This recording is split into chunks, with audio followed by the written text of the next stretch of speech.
Сиырдың іш майын ысырап етпей тастамай, одан тоң май жасайтын боламыз. Бұл табиғи таза майлардың бірі, сонымен қатар өте пайдалы. Адам денсаулығына өсімдік майынан басқа жануар майларының да тигізер пайдасы мол. Барлығын осылай ірілеп турап алып, ет тартқыштан өткіземіз, немесе ұсақтап барлығын турап алатын боламыз. Ет тартқыштан өткізсеңіздер, сонда отход аз шығатын болады. Барлығын турап дайындап алғаннан кейін орташа отта майымызды, яғни шыжғыратын боламыз. Міне, барлық майымызды салдық. Қақпағын жапқаннан кейін орташа отта жай алғаш ери бастағанда бетіне көбіктер шығатын болады. Оны міндетті түрде алып тастаймыз. Біздің майымыз толығымен еру қажет.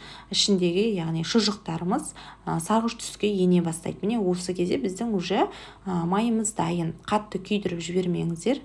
Енді бөлек ыдысқа сүзіп құйып аламыз. Менде осындай 2 ыдыс шықты, құйып алдым. Енді